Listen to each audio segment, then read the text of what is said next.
다 같이 자리에 일어나셔서 찬송가 73장 드리겠습니다.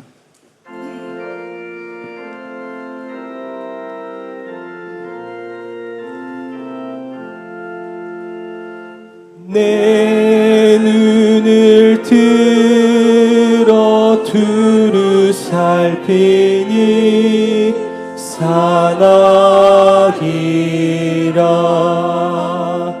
날 돕는 구원 어디서 오나 그 어디서. 하늘과 땅을 지은 여호와 날 도와주심 확실하도다. 주께서 나의 가는 곳마다 지키시며 졸지도 않고 깨어 계셔서 늘 지키네. 이스라엘을 지키시느니 쉬지도 않고 살펴주시네. 여호와 나의 보호자시니 늘 지키며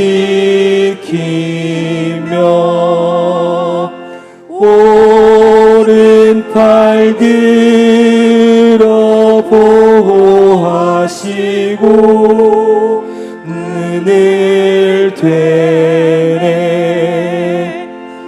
낮에는 내가 삼지 못하며 또 밤에 달이 맺지 못하네.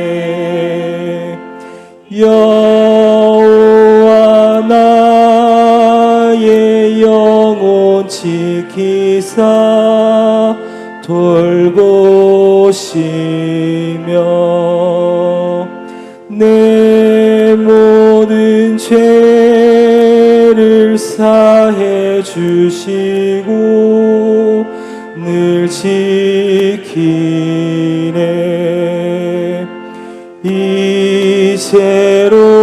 이제로부터 영원 무궁히 주 나의 출입 지켜주시리. 아멘.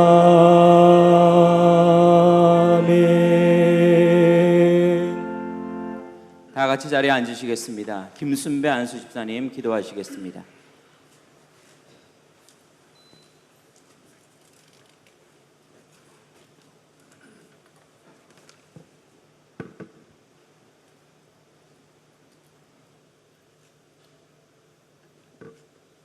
하나님 아버지, 더위와 코로나로 인하여 지치고 힘든 일상생활을 보내지만 오늘 이렇게 모여 주님을 예배하시게 함을 감사드립니다. 우리 예배를 받으시는 하나님 아버지, 예수 그리스도의 보혈로 우리의 죄악을 용서하여 주시고 우리의 상처를 감싸 주심을 감사드립니다. 이 시간도 은혜 위에 은혜를 베푸사 우리가 나약해지지 않도록 인도하옵소서. 하나님 아버지, 지난 상반기의 시간을 되돌아보면 너무나 부족한 점이 많았음을 고백하고 회개하오니 지난 시간을 분별하고 뉘우치는 시간이 되게 하옵소서. 하나님 아버지, 지금 전 세계가 코로나 바이러스로 힘들어하고 있사오니 코로나 백신이 하루빨리 개발이 되어 코로나로 인하여 더 이상 아파하는 사람들이 없게 하시고 저희들이 예전처럼 일상으로 돌아가게 하옵소서.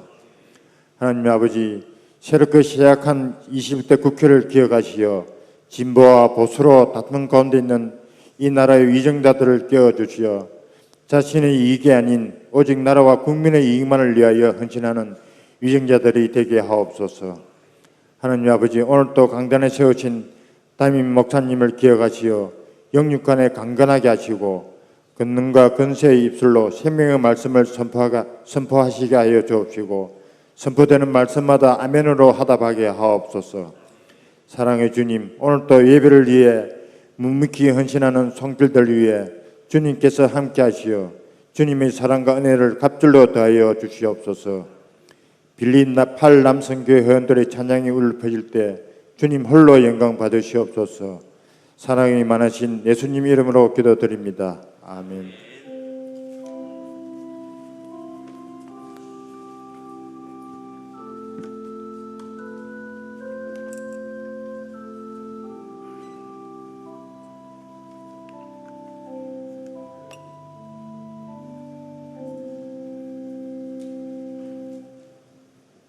빌립 팔남성교회가 하나님께 찬양 드리겠습니다. 찬양 후 담임 목사님 나오셔서 생각할수록 감사, 감사할수록 찬송이라는 제목으로 하나님의 말씀 선포하시겠습니다.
아멘.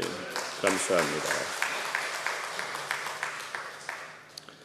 네, 오늘 아침 우리에게 주시는 생명의 말씀은 구약 성경 시편 103편이 되겠습니다. 875페이지.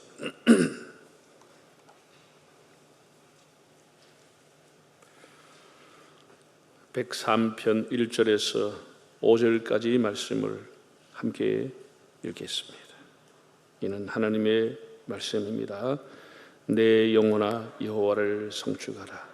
내 속에 있는 것들아 다 그의 거룩한 이름을 송축하라. 내 영혼아 여호와를 송축하며 그의 모든 은택을 잊지 말지어다.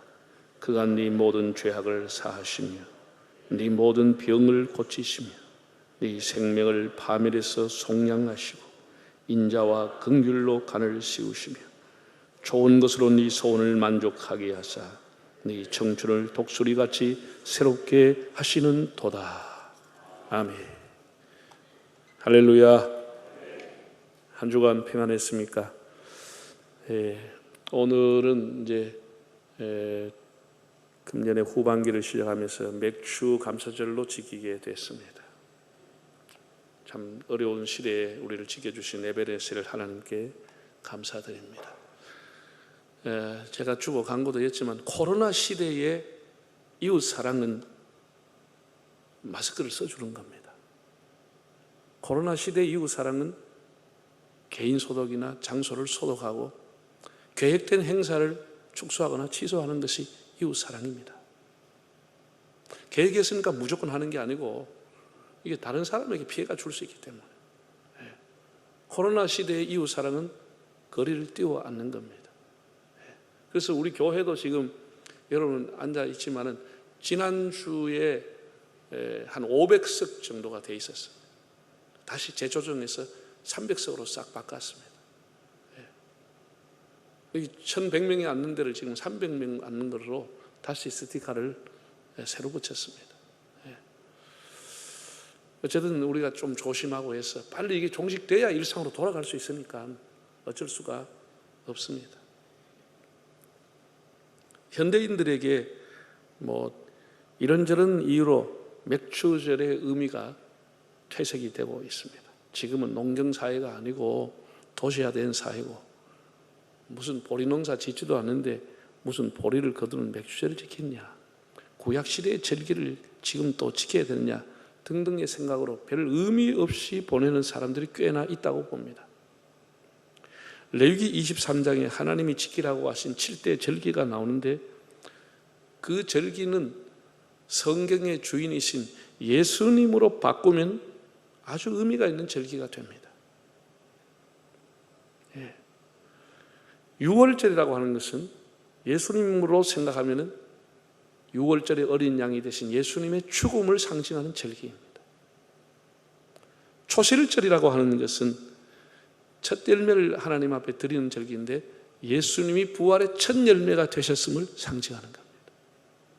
그럼 맥주절은 무엇인가? 맥주절은 6월절이 지나서 50일째쯤 되는 날입니다. 그게 오순절이라고 하는 것이죠. 오순절이 뭐죠? 성령이 강림하신 겁니다. 맥주절은 거의 성령 강림절과 비슷한 날짜에 이루어지는 겁니다. 우리의 삶의 열매인 복음을 전해서 생명을 하나님 앞에 드리는 그런 의미를 가지고 있습니다. 삶의 열매를 드린다, 그런 의미를 갖고 있습니다.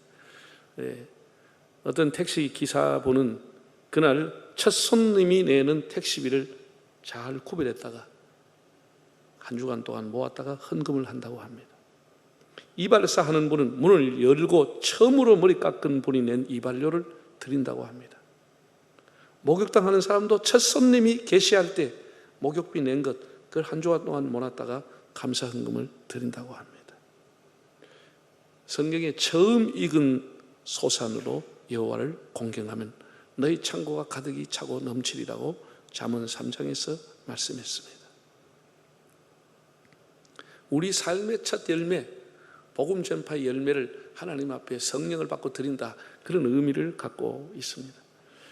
어거스틴은 믿음, 소망, 사랑 이 세 가지가 항상 있을 것이라고 했는데 그 중에 자기가 꼭 하나를 더 보태고 싶다고 하면 감사를 더하고 싶다는 말을 했습니다. 제가 작년 9월 총회장으로 취임한 이후에 처음으로 증정받은 책이 있는데 영신 총장 오규훈 목사님이 임기를 마치면서 본인이 쓴 책입니다. 감사의 7가지 언어라는 책인데 그 책 내용에 보면 이런 게 나옵니다. 자기가 목사지만 가끔 필립 얀시에 내 안에 하나님이 없다라고 책 제목이 떠오른다는 겁니다. 그래서 문득문득 내가 정말 목사인가 그런 생각을 해볼 때가 있다고 했습니다. 성경에서 위대한 인물들은 예외 없이 다 고난과 역경을 통해서 연단이 되는데 자기는 중산층 가정에서 태어나서 별 어려움 모르고 성장했고 괜찮은 대학을 나와서 대기업의 직장 생활하다가 미국을 유학을 가서 귀국해서 돌아와 한동대에서 교목실장을 하고 장신대 교수를 하다가 영신대에 와서 총장까지 하게 되었는데 이제 자기 삶을 돌아보니 24살에 예수를 믿는 과정부터 모든 것이 하나님의 은혜였는데 곰곰이 생각해 보니 한 가지가 부족했다. 자기 인생 여정에 어려움은 없었지만 물론 어려움이 없었지는 않았겠죠. 큰 문제 없이 대학 총장까지 하게 되는데 아쉬웠던 점이 하나님 앞에 진정한 감사가 부족했다 라고 하는 것을 본인이 깨달았다는 것을 기록했더라. 물론 자신도 감사하지 않은 것은 아닌데 자기 삶의 밑바탕의 중심에 정말 모든 것이 하나님의 은혜였구나 이를 절절히 깨닫고 하나님 앞에 충분한 감사를 드리지 못한 것이 너무 후회스럽다. 그래서 자기 이후의 삶은 하나님 앞에 정말 내 마음을 다해서 감사하는 삶을 살겠다라고 하는 그런 글을 썼더라고요. 본 시편 103편의 1절에서 5절은 표제에 있듯이 다윗의 시로 되어 있습니다. 개인적인 사죄의 은총과 회복의 은혜에 감사하는 내용으로 나와 있습니다. 한번 오늘 간단하게 한번 1절을 먼저 한번 읽어 보시겠습니다. 내 영혼아 여호와를 송축하라. 내 속에 있는 것들아 다 그의 거룩한 이름을 송축하라. 참 이게 한번 보면은 아주 독특한 단어가 나오는데 내 속에 있는 것들아. 내 속에 있는 것들아. 속에 있는 것. 영어로 하면 inmost, 내부, 깊숙한 곳, deep, 깊숙한 곳. 히브리어를 찾아보니까 케레브라고 하는 단어인데 내장, 심장이라는 단어가 나옵니다. 다윗은 내 마음, 내 영혼이라는 단어를 쓰지 않고 내 속에 있는 것들아 하나님을 찬양하라. 내 안에 내 몸 깊숙이는 내 안에 있는 모든 장기들, 소화기관, 호흡기관, 배변기관, 내 혈관, 내 안에 있는 모든 내 생명을 유지하는 모든 장기와 깊숙이 있는 내장까지도 하나님을 찬양하라. 이렇게 말했습니다. 찬양은 목소리만 가지고 하는 게 아닙니다. 그건 노래입니다. 내 마음과 내 심장과 내 영혼과 내 인격과 내 장기와 모든 것을 동원해서 온과 온 마음으로 하나님을 노래하는 것이 찬양입니다. 다윗은 내 속에 있는 것들아 다 하나님을 송축하라 이렇게 말했습니다. 왜냐하면 히브리 사람들은 모든 범죄가 어디서 오느냐? 속에서 온다는 겁니다. 손발에서 범죄가 오는 게 아니고 내 안에서부터, 내 뇌에서부터, 내 생각에서부터, 내 심장에서부터, 내 폐부에서부터 다 죄가 나오기 때문에 하나님을 찬양할 때는 정말 내 온 마음과 인격과 내 내장까지도 하나님을 찬양해야 된다라고 고백을 한 것입니다. 귀신 들렸던 베다니의 마리아는 사람 구실을 못하고 천대받고 괴로워했던 여인입니다. 그 질병이라고 하는 것이 그의 인생을 완전히 다 빼앗아갔습니다. 때로는 미쳐 날뛰고 가족에게도 거품 물고 욕하고 관계에 사로잡혀 발아가던 여자였습니다. 전혀 사람 구실을 못했고 통제가 되지 않았습니다. 예수님께서 그녀를 불쌍히 보시고 고쳐주셨습니다. 더 이상 거품 물릴 일도 없고 더 이상 미친 여자가 아니었습니다. 그녀는 자기 집에서 보관했던 가장 값진 것 향유 옥합을 가지고 왔습니다. 그리고 예수님께 그냥 드리지 않고 자기의 오장육부를 드릴 수 없으니까 여성으로 가장 소중하게 갖고 왔던 머리털을 풀어서 예수님 발에다가 향유를 붓고 자기 머리털을 풀어서 예수님 발을 씻겨 드렸습니다. 너무나 감동적인 얘기입니다. 정말 그 이상 할 수 없어서 한 것이지 자기 안에 모든 것을 가지고 예수님에게 감사를 표시했습니다. 새 사람 된 그 기쁨과 감격을 그렇게 표현한 것입니다. 망가진 인생, 버림받은 인생, 귀신 들려 제정신이 아니었던 그 인생, 고침받은 여인이 무엇이 아깝겠습니까? 정말 내 안에 있는 모든 것을 가지고 주님을 경배했던 여인을 보게 됩니다. 여러분, 오늘 이 다윗의 시편에 나오는 신앙의 고백처럼 우리도 목소리만 가지고 돈 몇 푼 가지고 손가락 발가락 몇 개 가지고 하는 것이 아니고 내 안의 모든 것으로 하나님 앞에 감사하고 찬양하는 삶이 되시기를 바랍니다. 두 번째 2절에 나오는 내용을 한번 읽어볼까요?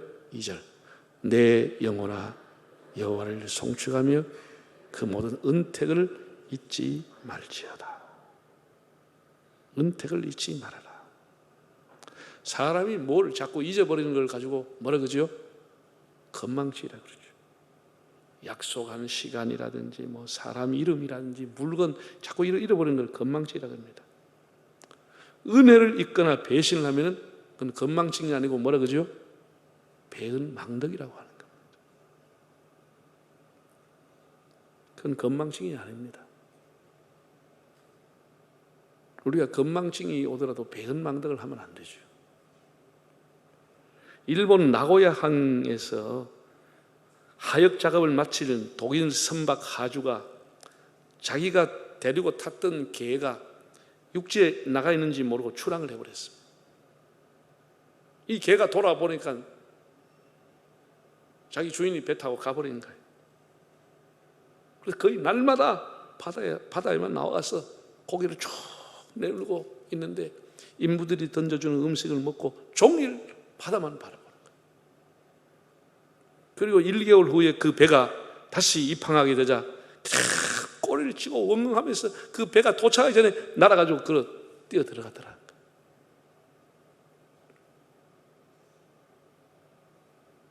2013년에 영국 케임브리지에 복권에 당첨된 아버지가 아들에게 160만 파운드, 우리 돈으로 약 23억을 주었습니다. 그 아들은 당시 26살 마이클 도스라고 하는 아들인데 유명한 IT 업체에 다니고 있었는데 회사를 그만두고 2년 만에 그 23억을 다 탕진했습니다. 참 그 사람도 대단한 사람입니다. 하루 얼마나 써야 23억을 2년 만에 쓰겠습니까? 23억을 다 탕진하고 아버지한테 몇 번 가서 졸라가 더 달라고 하니까 아버지가 안 주자 아버지를 상대로 소송을 걸었습니다. 돈 더 내놔라고. 나이젤 제럴드라고 하는 판사가 판결을 했습니다. 뭐라고 했느냐? 아무리 혈육이고 아들이지만 방탕한 아들을 부양할 의무는 없다. 이렇게 해서 기각 판결했다고 합니다. 아무리 혈육이지만 방탕한 아들을 부양할 의무는 없다. 참 은혜를 원수로 갚는다더니 이렇게 아들이 아버지를 향해서 소송하는 그런 시대가 됐습니다. 우리가 참 누구든지 자기 삶을 곰곰이 생각하면 감사가 나오게 돼 있어요.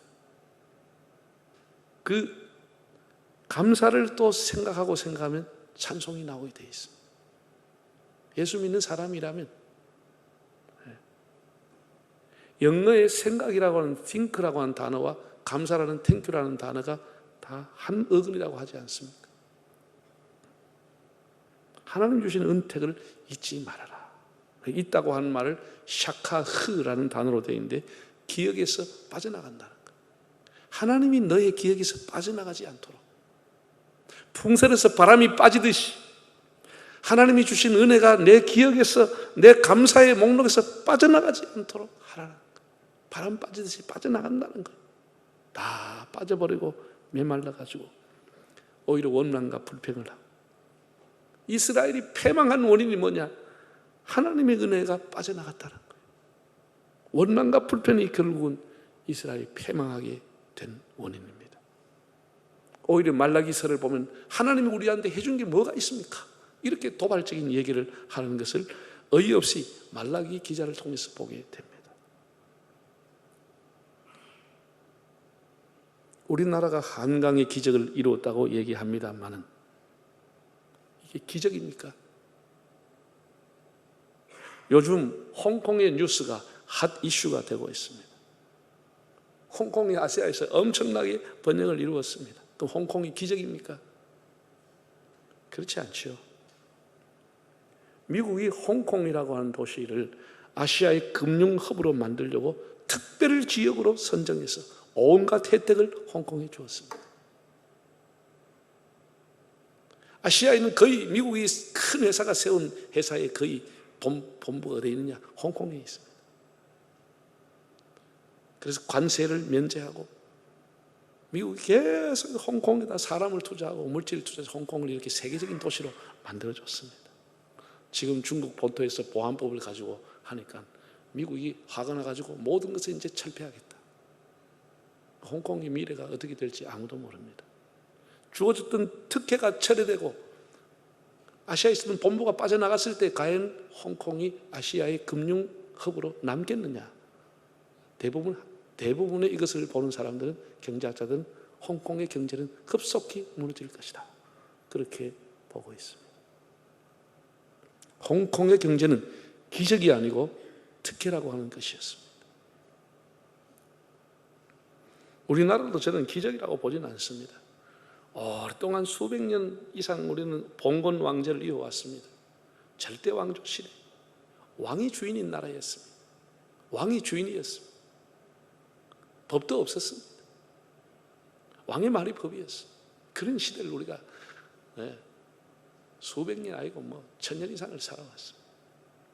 그러다가 그 일제 식민 지도간 그런 일제 식민 체제를 거쳐서 6.25 전쟁까지 했습니다. 건물 같은 건물이 없고 전국토에 성한 곳이 없고 봄에 굶어 죽고 여름에 더워 죽고 겨울에 추워 죽어도 대책이 정부에서 할 수가 없는 거예요. 정부가 어떻게 대책할 수가 없는 거예요. 정부가 가난하니까. 전염병으로 죽어나가도 대책이 없는 거예요. 살면 살고 죽으면 죽는 거고, 병원이 있어도 병원 함부로 가지 못했고, 병원에 간들 수술비가 없으니까 알아도 죽고 몰라도 죽고 그렇게 죽어갔습니다. 그것이 무슨 1000년 전, 500년 전에 남의 나라 얘기가 아니고 불과 40-50년 전에 우리나라의 얘기입니다. 자본이 있었습니까? 기술이 있었습니까? 무역을 할 줄 알았습니까? 온 국토는 다 사람들이 올라가서 벌목을 해가 전부가 다 벌거벗었어요. 온 땅의 가부와 고아의 울음소리가 창걸하고 절망과 탄식의 소리가 창걸했습니다.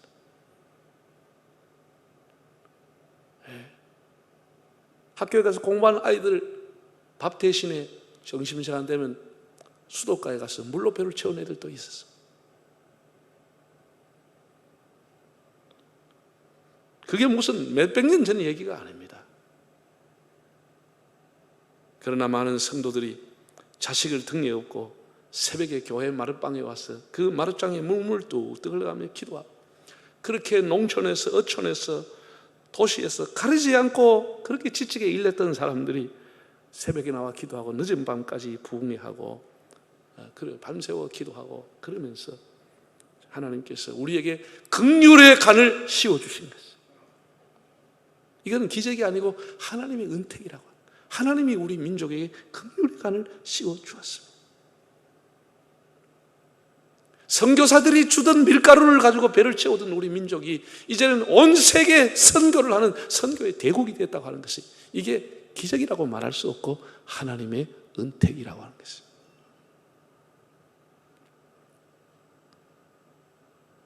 그런데 이제 우리가 좀 산만하니 동성애를 합법화 시키겠다고 하질 않나, 참 기상천외한 발상들이 일어나고 있습니다. 이 민족이 이렇게 교만하고 방탕하면 어떻게 될까? 이것은 진보와 보수의 문제가 아니고 교회에 대한 엄청난 도전인 것입니다. 교회를 무력화시키겠다고 하는 겁니다.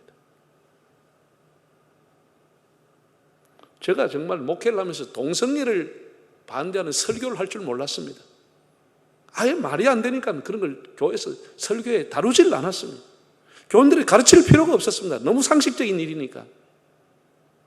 이런 것을 반대하는 성명을 앞장서서 내야 하고 이런 설교를 해야 하는 오늘의 시대가 너무 비통한 겁니다. 우리가 이렇게 나가면 이 교회만의 문제가 아니고 다음 세대는 사라집니다. 다음 세대는 사라지고 다른 세대가 등장합니다. 우리 한국 사람은 세계적으로 유행이 빠릅니다. 급속하게 이 일이 퍼져버립니다. 급속하게. 마치 유행처럼 이거 안 하면 바보처럼 동성애가 미화돼서 정상적인 사랑, 아름다운 사랑으로 지금 영화나 드라마에 나오고 있습니다.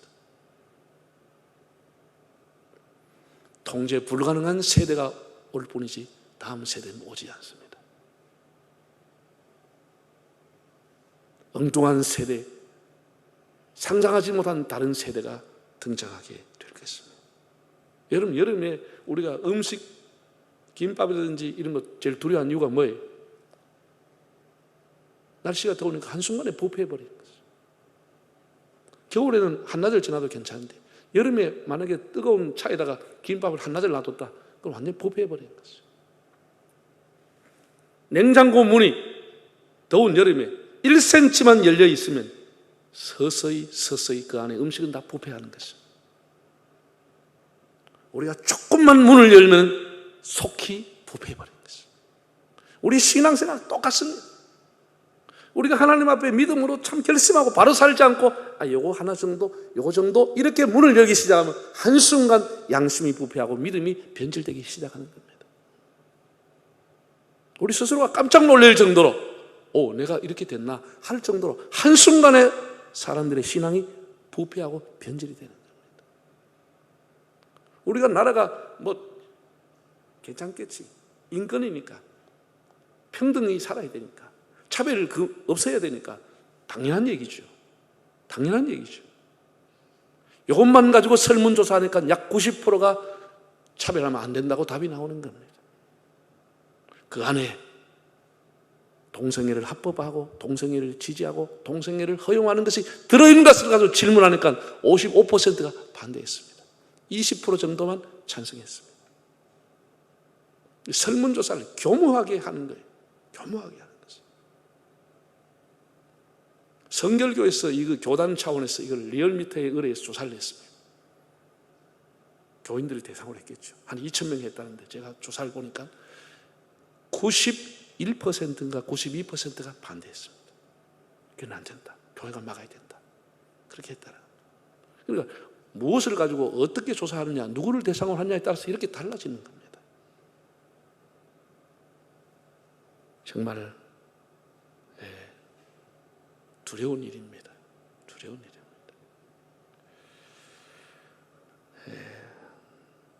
한순간에 우리가 부패할 수 있습니다. 우리 이런 것을 깊게 생각해야 됩니다. 우리는 한강의 기적을 이룬 민족이 아니고 정말 하나님의 은혜로 우리 나라를 지켜왔고 우리 나라가 이렇게 부흥됐다고 하는 것 한시도 잊어서는 안 되겠습니다. 이 은혜가 빠져나가지 않도록.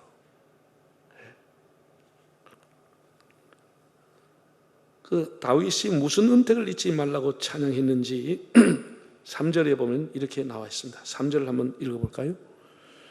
그가 내 모든 죄악을 사하시며 내 모든 병을 고치시며. 제 사함의 은총이 어디 다윗뿐이겠습니까? 우리들도 사람과 하나님 앞에 많은 죄를 짓고 살아가고 있지 않습니까?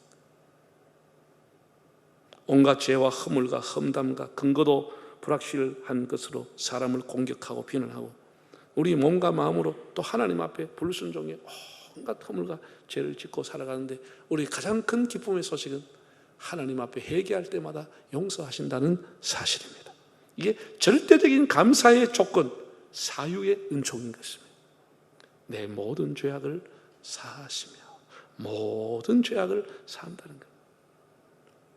우리 가지고 있는 인간의 문제는 죄의 문제입니다. 존재론적으로 사람들이 다 죄를 가지고 태어나기 때문에 죄의 문제를 해결할 수 있는 길이 없습니다.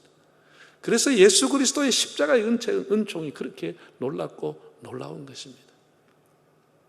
위대한 수학자요 천문학자였던 코페르니쿠스가 죽기 전에 유언을 한 것이 그 묘비에 그대로 남아있다고 합니다.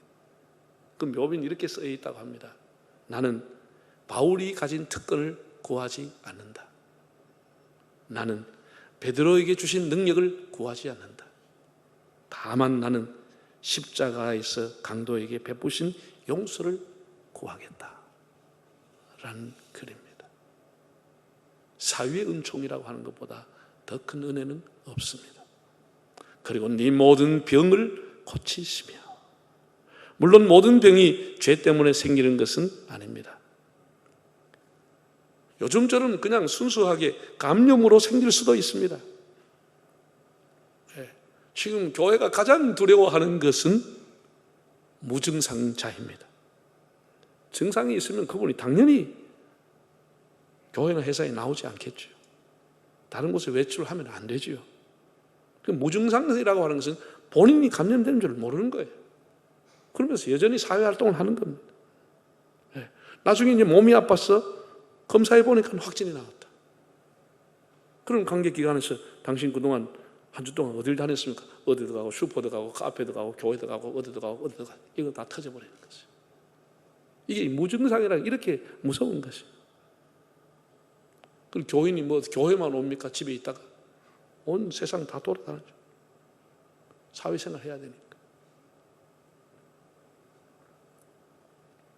그럼 뭐 소그룹에, 교회 안에서만 소그룹 하는 거 아니고 밖에서도 또 뭐 친구들끼리 또 그룹끼리 또 부서끼리 만나자고 해서 만나. 이게 소그룹이라고 하는 것이 이렇게 제3의 감염으로 옮겨갈 가능성이 있는 겁니다. 오늘부터 우리 교회는 어제도 우리 그저께하고 교육자들이 회의를 했습니다. 거의 초기 방역 수준으로 가려고 합니다. 본당도 지금 여러분 보시는 바와 같이 거리를 다 뛰어서 앉았습니다. 부부라도 바로 옆에 앉지 못하고 다 뛰어 앉도록 했습니다. 전 교인들 QR카드를 다 만들었습니다. 김다희 집사가 2주 동안 수고해가지고 전 교인들에게 QR코드를 만들어서 스마트폰에 붙여오든지 성경책에 가져오시든지 아니면 뭐 지갑에 가져오든지 입구에 갖다 대면은 몇 시에 그 사람이 교회를 출입했다는 기록이 다 남게 돼 있습니다. 새벽이든 뭐 주일이든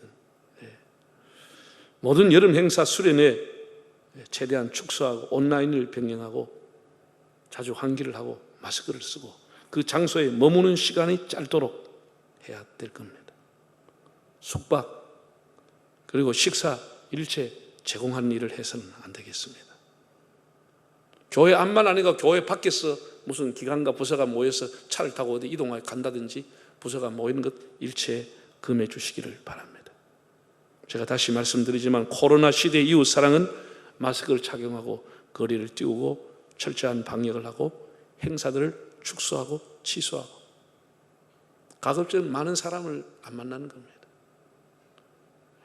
제가 우리 교단의 여러 큰 행사에 설교를 맡았는데 제가 다 회장들에게 통보하라고 했습니다. 다 설교 못 간다고 다 취소했습니다. 제가 안 가야 상징적으로 그 모임이 축소되거나 취소될 수 있기 때문에.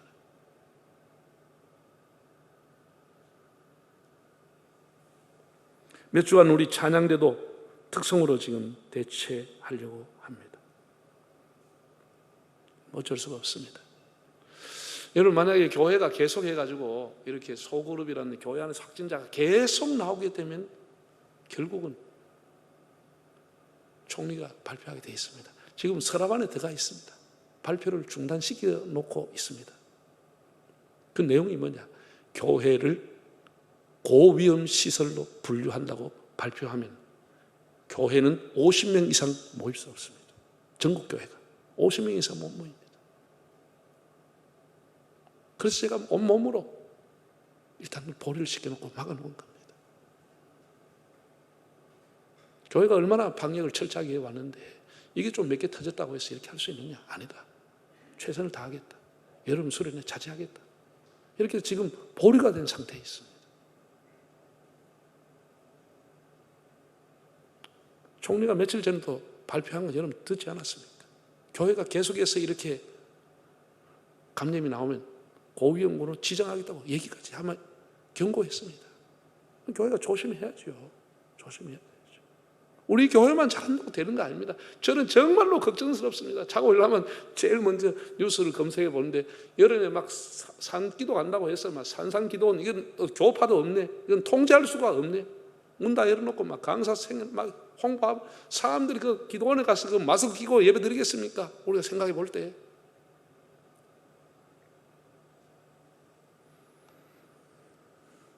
우리가 최선을 다해서 우리 스스로가 우리를 지키고 그것이 또 이웃을 지키는 길이고 코로나를 종식시키는 길입니다.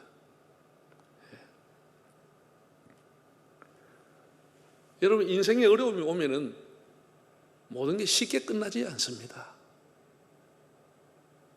여러분 가정과 삶에서 또 국가적으로 정말 큰 환난과 어려움이 오면 절대로 쉽게 끝나지 않습니다. 이게 우리 살아가는 경험 아닙니까?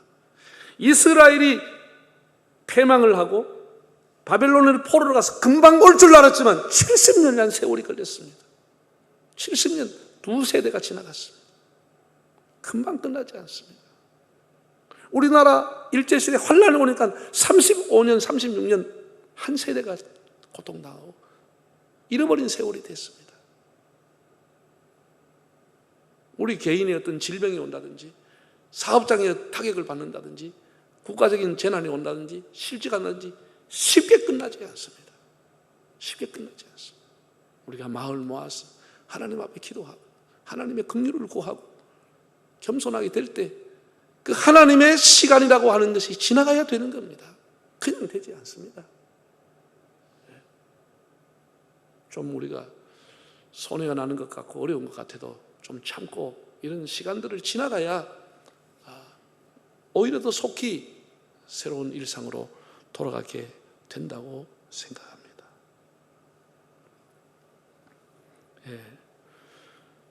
여러분 우리 병이라고 하는 것도 음식물에서 많이 온다고 하는데 여름에 음식을 잘 선택해서 잡숴야 되고 먹는 것 자체에 하나님 앞에 감사하기를 바랍니다. 먹을 수 있다는 자체에 감사한 것. 그것이 먹는 것 자체가 보약이고 우리를 치료하는 겁니다. 마지막에 4절과 5절을 또 한번 읽어볼까요? 4절 5절 네 생명을 파멸해서 속량하시고 인자와 긍휼로 간을 씌우시며 좋은 것으로 네 소원을 만족하게 하사 네 청춘을 독수리같이 새롭게 하시는 도다. 하나님께서 우리를 모든 파멸과 파산에서 이 나라를 건져주셨어. 우리를 건져주었어. 온갖 좋은 것으로 하나님이 관을 씌워 주었습니다. 우리 소원 이상으로 하나님이 우리 민족에게 복을 주셨습니다. 온 세계에 무역을 하고 독수리가 날개치고 창공을 나르듯이 우리 민족을 축복해 주었습니다. 사랑하는 여러분, 토마스 폴러는 감사는 가장 적은 미덕이지만 배은망덕은 가장 심한 악덕이라고 했습니다. 감사 없이 행복할 수 없는 겁니다. 현대인들의 가장 큰 불행은 목마름이 아닙니다. 메마름입니다. 아무리 가져도 감사하지 않은 메마른 마음, 아무리 있어도 황폐한 마음, 아무리 공부해도 굳어있고 사막 같은 보송보송한 감사 없는 그 마음, 이 메마름이 우리의 시대의 문제이지 목마름이 문제가 아닙니다. 여러분 자신들의 신앙을 돌아보기를 바랍니다. 한번 따라합시다. 우리의 가장 큰 불행은 목마름이 아니라 뭐라고요? 메마름입니다. 하나님 앞에 눈물이 없는 메마름, 감격이 없는 메마름. 생각할수록 감사하고 감사할수록 하나님을 찬양하는, 내 안에 있는 내 장기와 함께 하나님을 찬양, 감사하고 하나님의 은택을 잊지 않으려고 그런 마음으로 살아가는 여러분의 삶이 되시기를 바랍니다. 다 머리 숙이겠습니다.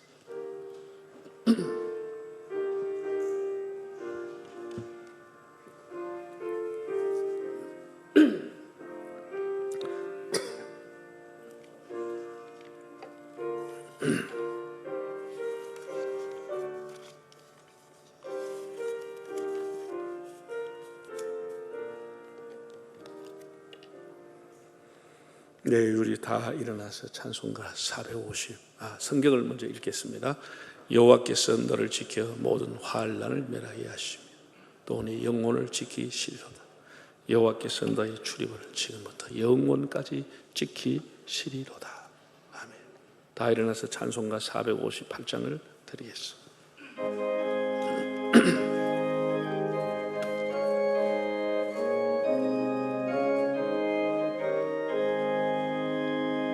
너의 마음에 슬픔이 가득할 때 주가 위로해 주시리라. 아침에 같이 빛나는 마음으로 너 십자가 지고 가라. 참 기쁜 마음으로 십자가 지고 가라. 내가 기쁘게 십자가 지고 가면 슬픈 마음이 위로받네.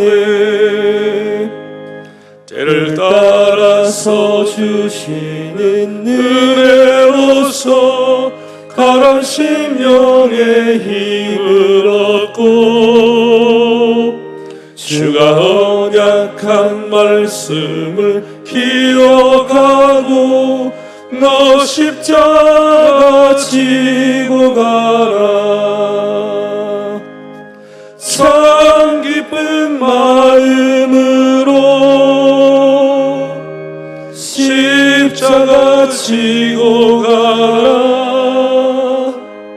내가 기쁘게 십자가 지고 가면 슬픈 마음이 위로받네. 내가 맡은 일 성실히 행할 때에 주님 앞에서 상 받으리. 주가 베푸신 은혜를 감사하며 너 십자가 지고 가라. 참 기쁜 마음으로 십자가 지고 가라. 내가 기쁘게 십자가 지고 가면 슬픈 마음이 위로받네. 봉헌송 드리겠습니다. 감사해요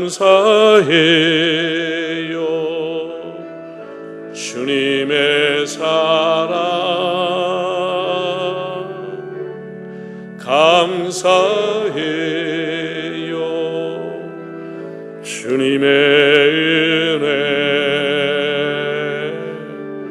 목소리 높여드림을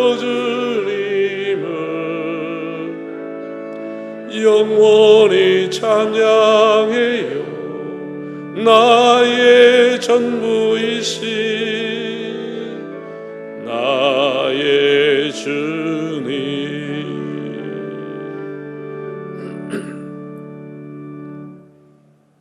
에베네셀의 하나님 아버지,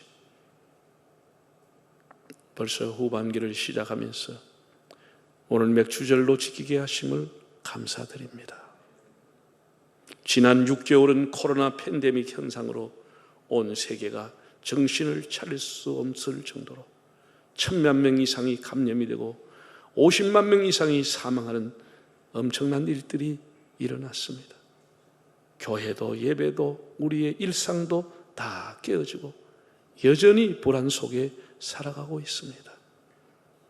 교회들이 최선을 다해서 방역을 한다고 하지만 소모임과 무증상자의 출입으로 계속해서 확진자가 이어지고 있습니다.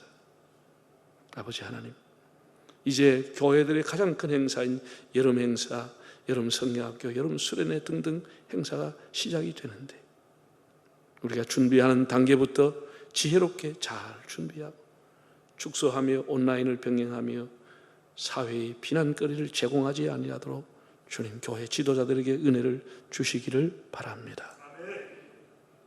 다윗의 감사가 우리의 감사가 되게 하시고 내 안에 내 속에 있는 장기까지도 다 일어나서 하나님을 찬양하고 감사하는 삶을 살게 하옵소서.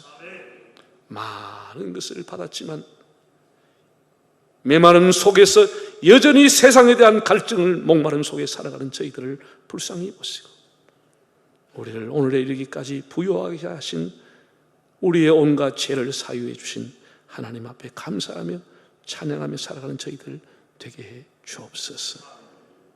하나님의 은택을 잊지 않으려고 힘을 쓰며 그 은혜가 내 안에 빠져나가지 아니하도록 하나님을 더 가까이 하는 저희들이 되게 하시고 우리의 죄를 사하시고 약함을 치료해 주시고 소원을 이루어 우리에게 온갖 관을 씌워주시는 하나님을 간증하며 찬양하는 저희들이 되게 하옵소서.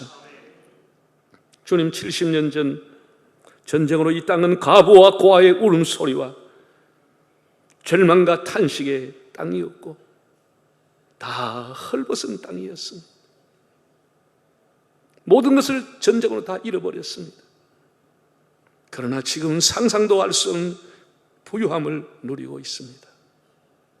그럼에도 하나님 싫어하는 황금 만능뿐 아니라 자유와 방종과 타락과 온갖 범죄가 일어나고 있습니다. 우리의 다음 세대가 제대로 자랄지, 학교 생활은 건전하게 하는지, 친구들과의 건전한 교제를 하는지 두려워하는 세상 속에 살아가고 있습니다. 우리가 어떤 며느리를 맞이하고 어떤 사위를 맞이할지 모르는 암담한 세상이 되어가고 있습니다.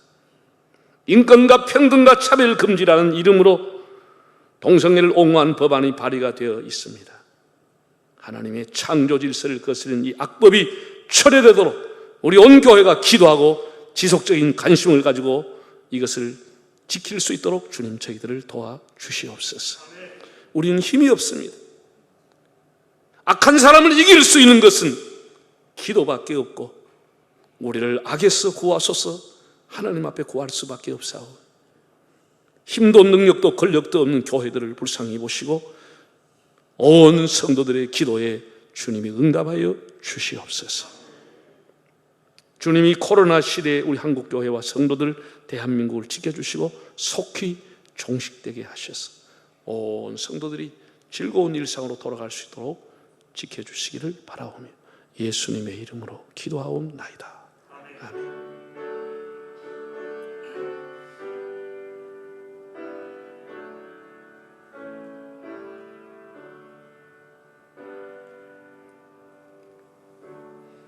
내 영혼아 여호와를 송축하며 그 모든 은택을 잊지 말지어다. 이제는 우리 주 예수 그리스도의 은혜와 하나님 아버지의 사랑하심, 보혜사 성령님의 감화하시고 인도하여 주시, 내 안에 있는 모든 것들과 함께 하나님을 찬양하며 그 은택을 잊지 않고 길이길이 하나님을 송축하며 살기를 원하는 주의 백성들과 한국교회 위에 영원히 함께 하시기를 축원하옵나이다. 아멘.